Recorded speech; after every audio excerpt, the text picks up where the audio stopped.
تو کیونکہ آپ آزاد دنیا کے محافظ تھے نا، تو آپ جو سوویت یونین کی یلغار تھی اس کے خلاف آپ میدان میں تھے. صحیح ہے. تو بات یہ ہے اب کہ ہمیں مزید بھی مضبوط کرنا ہے سر دفاع. اب ہمیں J-35 خود کی بھی بات ہو کمانا رہی ہے، خود کھانا ہے. اب قرضہ جو ہے کمر ہمت باندھنی ہے کہ اپنے پہلے قرضے جو ہیں توبہ کریں، آئندہ قرضے نہ لیں. اخراجات کے لیے، ترقی کے لیے لے سکتے ہیں. اگر آپ ترقیاتی پروگرام کے لیے قرضہ لیں گے یا انویسٹمنٹ کے طور پہ انویسٹمنٹ آئے گی، اس میں آپ قرض جو ہے واپس کر دیں، وہ لیں. لیکن یہ ہے کہ غیر ترقیاتی اخراجات کے لیے قرضہ لینا گناہ کبیرہ ہے، اس سے بھی گناہ کبیرہ سے بھی کبیرہ ہے. ٹھیک ہے شامی صاحب، دفاعی بجٹ جو ہے وہ بھی ظاہر ہے بڑا ہے 20%. اب وہ یہ بھی خبر آ رہی ہے کہ ہماری ضروریات کے مطابق اب تو سب سے اخراجات ہمارے بڑے سود کے ہیں. 8,000 ارب روپیہ قرضوں کا سود ادا کر رہے ہیں. تو باقی تو بات ہی چھوڑ دیں. اب 2,500 ارب روپیہ کیا اخراجات ہوئے دفاع پہ. اور انڈیا جو ہے ہم سے کتنا بڑا اور کتنے ہزاروں یعنی کیا کروڑوں اربوں ڈالر خرچ کر رہا ہے اپنے دفاع پہ. سر ابھی خبر آئی نا کہ 30,000 کروڑ روپے کا نیا دفاعی نظام جو ہے وہ لینے والا جنگی تیاریوں پہ. ہاں جی. اس کے سر بعد ایک چیز تو ثابت ہوئی نا کہ دفاعی نظام کمزور تھا ان کا، جو یہ پھر اپ گریڈ کر رہے ہیں. ہمارے جارحانہ عزائم نہیں ہیں. جب آپ دفاع کے لیے تیاری کرتے ہیں تو آپ کو جارحیت کے لیے تیاری زیادہ کرنی پڑتی ہے.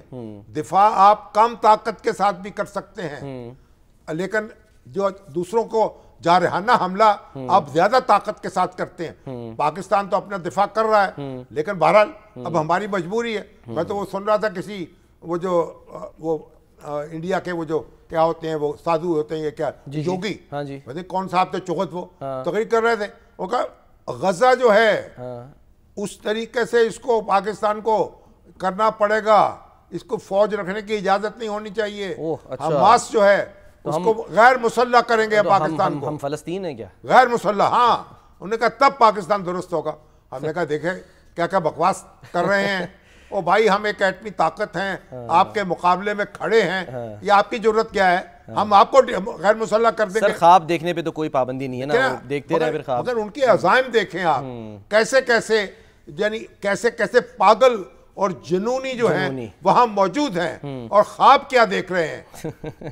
شامی صاحب سر لیکن اس کے باوجود خیر وہ بھی خبر آئی کہ وہ G7 جو ہے اس میں دعوت آ گئی ہے مودی صاحب کو. وہ تو کینیڈا سے دعوت آ گئی ہے، رو پیٹ کے لے لی انہوں نے. وہ کینیڈا تو جو ان کے کینیڈا کے اندر جو کیا انہوں نے، جو درگت کر رہے ہیں اور سکھوں کو نشانہ بنا رہے ہیں، تو کینیڈا میں تو ریڈ کارپٹ تو بچھایا نہیں جا سکتا ان کے، اور سکھوں کی بڑی تعداد ہے وہاں. وہ خود مودی صاحب کے نعرے وارے لگا لیں گے وہاں جائیں گے تو. سر بلاول بھٹو زرداری جو سفارتی محاذ لے کر پہنچے، محاذ پر گئے مشن، وہ بھی کیونکہ لندن میں تھے، وہاں پر بھی گفتگو ہوئی. انہوں نے کہا ہے کہ جی امریکہ کو بھارت کو کان سے پکڑ کر بھی بات چیت تک لانا پڑے تو یہ دنیا کے مفاد میں ہوگا. یہ پاسبل ہوگا؟ ٹریڈ کی دھمکی دے کے جنگ بندی کرائی، اس کو آج تک جو ہے وہ قبول نہیں کرتے نریندر مودی، ذکر ہی نہیں کرتے، بلکہ اب وہ مسئلہ کشمیر کے حل کی بات بھی کر رہے ہیں ڈونلڈ ٹرمپ صاحب. بلاول بھٹو جو گئے ابھی تو جو ٹیمی بروس ہے انہوں نے کہا ہے نا، جو اسٹیٹ ڈپارٹمنٹ کی وزارت خارجہ کی ترجمان، جی ہاں بالکل ترجمان جو ہیں، انہوں نے کہا ہے کہ وہ پریزیڈنٹ ٹرمپ جو ہیں وہ کشمیر کا مسئلہ حل کرانا چاہتے ہیں. جی ہاں. اور وہاں جو ہمارا وفد گیا ہے بلاول بھٹو زرداری کی قیادت میں، ہمارے ڈاکٹر مصدق ملک بھی تھے، خرم دستگیر بھی تھے، شہری رحمان بھی تھے، فیصل سبزواری، ہمارے سبزواری صاحب بھی تھے، اور فیصل سبزواری. تو بڑے اچھا وفد تھا، بڑا اچھے طریقے سے پاکستان کا کیس انہوں نے لڑا ہے. اور میں نے تو میں سمجھتا ہوں بہت شاباش ہے بلاول بھٹو زرداری کو. بہت دل خوش ہوا ان کی باتیں سن کے، اور جیسے انہوں نے گفتگو کی. اور بڑا سیدھی بات ہے، پاکستان کا پیغام کیا ہے؟ پیغام یہ ہم مذاکرات کریں گے، امن کا پیغام ہے، بات چیت کا پیغام ہے. بھئی دہشت گردوں کی سرکوبی کر لیں، مشترکہ طور پہ کارروائی کر لیں، تحقیقات کرا لیں، ہمارا قصور نکلا ہے تو ہم سے کارروائی کر لیں.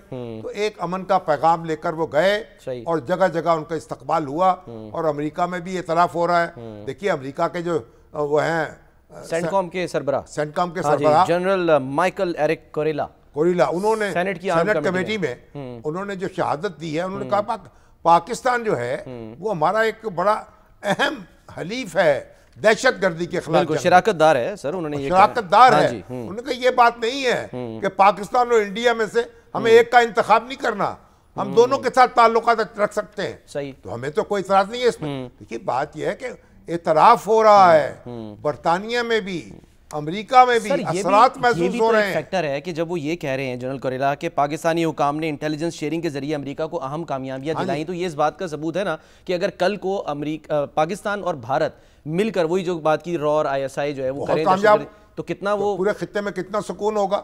تو ہماری تو آپشن کھلی ہے نا. اور جو بلاول بھٹو زرداری جو ہیں ان کے دورے کے اثرات محسوس ہو رہے ہیں, امریکہ کے دورے کے, یو این او کے دورے کے, برطانیہ کے دورے کے, ہر جگہ لوگوں نے پذیرائی کی ہے, ان کے نقطہ نظر کو سراہا ہے. پاکستان آپ کہہ رہے ہیں ہم پانی بند کر دیں گے, دنیا تماشا دیکھ رہی پانی کیسے بند کر دیں گے. کبھی ایسا ہوا ہے کہ ایک ملک میں دریا بہ رہا ہو وہ کہیں ہم پانی بند کر دیں گے, تو ان کا بھی اگر آپ پانی ہمارا بند کریں گے پھر چین آپ کا بھی بند کر دے گا. دیکھیں آپ کے دریا چین سے آ رہے ہیں کہیں. تو بات یہ ہے انڈیا کا جو نیریٹو ہے وہ پٹ گیا ہے. انڈیا جو ہے جارحیت کی بات کر رہا ہے, انڈیا جنگ کی بات کر رہا ہے, انڈیا تشدد کی بات کر رہا ہے, انڈیا دہشت گردی کا نام لے کر ہمارے اوپر چڑھ دوڑنے کی بات کر رہا ہے, اور ہم امن کی بات کر رہے ہیں, تحقیقات کی بات کر رہے ہیں, آپ مشترکہ اقدامات کی بات کر رہے ہیں, بات چیت کے ذریعے مسائل حل کرنے کی بات کر رہے ہیں. تو ہم تو تاریخ میں ہمارے جو مصدق ملک صاحب ہیں وہ تو بار بار جناب ذکر کرتے تھے شہباز شریف صاحب کا اور ڈپٹی وزیر اعظم اسحاق ڈار کا کہ جناب ان کے سر پہ سیرا, بھئی سر پہ سیرا سج گیا, ان کے سر پہ سجا لیں, اپنے سر پہ سجا لیں, بلاول بھٹو کے سر پہ سجا لیں. جب جو کامیابی جو ہے نا اس کے تو کئی امیدوار ہوتے ہیں نا بھائی, کئی سیرے ہوتے ہیں, تو اب وہ سیرے سب کے سر سجے ہیں اور پاکستان کا نیریٹو جو ہے وہ قبول کیا جا رہا ہے, اس کا لوگ اس کو مان رہے ہیں, ہم نے آگے کر رہے ہیں. نیریٹو پاکستان کا تو قبول کیا جا رہا ہے, لیکن سر جو نیریٹو پی ٹی آئی کا تھا اس پر سمجھ نہیں آ رہا. علیمہ خان صاحبہ جو ہیں سر وہ بہت مایوس ہیں. میں ذرا چاہ رہا ہوں آپ سن لیں کہ وہ کتنی مایوس ہیں, ذرا کہ انہوں نے آج کیا کہا, ذرا دکھائیے علیمہ خان صاحبہ. وہ عمران خان کے دشمن ہیں جو آگے کہتے ہیں کہ عمران خان رہا ہو رہا ہے. وہ یہ چاہتے نہیں ہیں کہ عمران خان جو تحریکی کال دیتے ہیں وہ چلے. وہ چاہتے, وہ جان کے آگے ٹی وی پہ بولتے ہیں کہ جی عمران خان کی بس خوشخبری آنے والی ہے. یہ سب جھوٹ بول رہے ہیں. ہمیں نہیں نظر آ رہا کہ عمران خان کئی مہینوں تک انہوں نے ناجائز قید میں ہی عمران خان کو رکھنا ہے, اور عمران خان کی رہائی ہمیں نہیں نظر آ رہی آگے. اب نہ ہمارے لائرز کو سمجھ آ رہی کہ کیا کریں, اور اب ہم صرف پی ٹی آئی کی لیڈرشپ کو ہی دیکھیں گے کہ وہ اب ہمیں بتائے کہ اب ہمارے بھائی کو کس طرح جیل سے رہا کروایا جائے گا. رہائی نہیں ہوگی تو تحریک چلے گی, اور تحریک میں کیا کچھ کریں گے سر, ذرا میں چاہوں ایک ساتھ. ہائی کورٹ میں ان کی درخواست کی سماعت تھی, ڈویژن بینچ نے سماعت کرنی تھی, ایک جج صاحب رخصت میں چلے گئے, سماعت نہیں ہو سکی. اب 26 تاریخ کو ہوگی, اس سے ان کو مایوسی ہوئی ہے, کچھ غصہ بھی آیا ہے. ہمارے امین اللہ گنڈاپور جو ہیں, علی امین گنڈاپور سر, وہ تو دھمکیاں دے رہے ہیں, وہ سنیں ذرا وہ کیا فرما رہے ہیں. جی ہاں, وہ فرما کیا رہے ہیں کہ وہ کیا کرنے جا رہے ہیں, دکھائیے جی. پلان میں نے بتانا بھی نہیں ہے, ٹھیک ہے, پلان بتائے بغیر ہم نے اپنے کارروائی کرنی ہے, کیونکہ میں موٹر وے پہ آتا ہوں تو 6 جگہوں پہ کھڈے مار لیتے ہیں, 2 کلومیٹر روک کے پورے پنجاب کی پولیس یہاں لے آتے ہیں. اب میں اس پہاڑ سے آؤں, میں اس پہاڑ سے آؤں, میں کوئی خندق کھودوں, میں کوئی سرنگ کھودوں, یہ میں بتاؤں گا نہیں, تاکہ ان کو پتہ ہی نہ ہو میں کہاں سے آ رہا ہوں. اور پورے پاکستان سے ہم آئیں گے, اپنے طریقے سے آئیں گے, اور پھر ریپیٹ کر رہا ہوں, چلا دینا. اس دفعہ ہم ہتھیار لے کے آئیں گے, میرے مذہب نے مجھے کہا ہے, میرے مذہب نے اجازت دی ہے کہ میں اپنا ڈیفینس. اسلامک ٹچ دے دیا سر انہوں نے دوبارہ. یہ جو بھی کہیں ہتھیار لے کے آئیں گے, ہتھیار کے بغیر آئیں گے, اپنی یعنی اندازہ لگائیے کہ اپنے راستے میں خود ہی گڑھے کھود رہے ہیں. بہرحال ہماری عمران خان صاحب کی درخواست جو ہے اس کی سماعت ہونی چاہیے, ان کا مقدمہ سننا چاہیے, ان کو انصاف ملنا چاہیے, اور یہ تو اس میں تو کوئی دو رائے ہو نہیں سکتی. اور یہی ہماری گزارش ہوگی عدلیہ سے اس طرف توجہ فرمائے. ہمارے فاضل جج صاحبان اور باقی ہمارے شاعر پنجاب شوکت کشمیری جو ہیں, بڑے زبردست شاعر تھے, کیا کیا نغمے لکھے ہیں, ترانے لکھے ہیں. ان کی ایک تو نغمہ ان کا آج انتقال کر گئے لاہور میں, اور ان کو یہیں ان کی تدفین عمل میں آئی، جنازہ پڑا شام کو ان کا. آپ کو فون یعنی کہ ان کی طرف سے آ رہا تھا؟ ان کا فون آ رہا تھا ان کے نمبر سے، میں سمجھا عید مبارک کے لیے فون کر رہے ہیں. میں نے کہا بھائی عید مبارک. ان کے ڈرائیور ساتھی تھے، ان کے بول رہے تھے بھائی وہ تو اس دنیا میں نہیں رہے، انا للہ و انا الیہ راجعون. کیا ان کے نغمے گائے ہیں، پوری دنیا میں دھوم تھی جو پنجابی جہاں جہاں بولی جاتی ہے. سرحد پار بھی وہ ایک بہت ان کو ہاتھوں ہاتھ لیا جاتا تھا، اور بڑے ان کے نغمے گائے ہیں ہمارے عارف لاہور نے بھی، دوسرے شاعروں نے بھی. او میری ماں سی، ماں کے اوپر ان کا نظم ہے، کمال نظم ہے اور کمال گائی ہے. اللہ تعالیٰ ان کی مغفرت فرمائے. آمین. سر ایک بریک سر مجھے لینی ہے، بریک لیتے ہیں، بریک کے بعد ہم واپس آتے ہیں.